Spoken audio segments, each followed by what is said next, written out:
One of the biggest issues that I have in my environment right now for when I record videos is my office. It's very messy, so if I walk around, just don't judge me.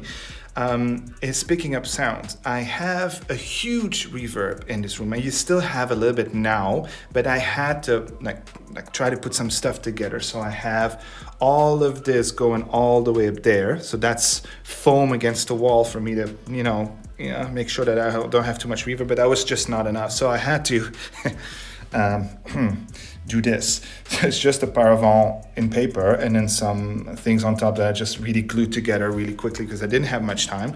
It doesn't look good, but I'm gonna change that. I'm probably just gonna put a whole bunch of stuff on the ceiling. My microphone that I use right there, where is it? It's right there.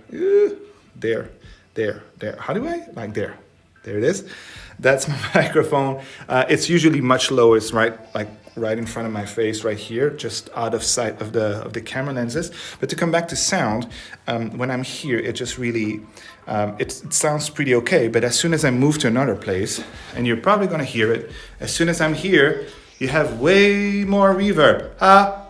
You can hear a little bit of the sound coming back after I'm speaking. And that's a big issue when you're making a little bit long form videos. If it's just me making this video, my phone, it really is not that difficult for stories and stuff like that. It doesn't really matter that much because it's short. But if I make like a 15-minute videos for my course, it just really becomes an issue.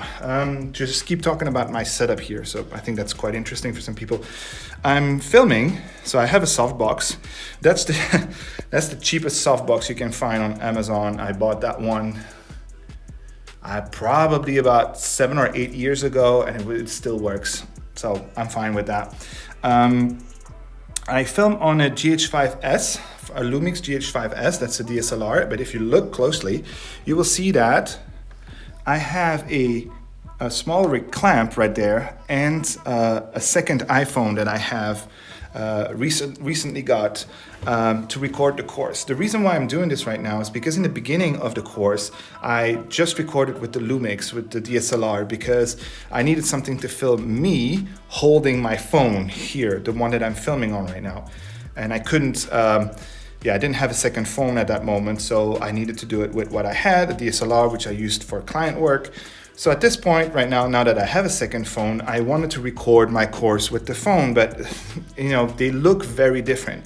It's not that the phone is worse, it's just different of a look. I have a different lens on, it's a different sensor, it really, really looks differently. So it's difficult for me to, for the sake of continuity, let's say, I wanted to keep the course looking the same throughout the entire thing. So right now I'm recording with both, and I will probably go back to my previous videos that I recorded and re-record them just with the phone, because I think it makes sense right now. Especially this is a course about mobile videography, the pocket videographer. I think that makes sense. So yeah, that's the thing. I wanted to record with both of them, and I think that's everything you need to know for now. But yeah, sound so important, but a pain in the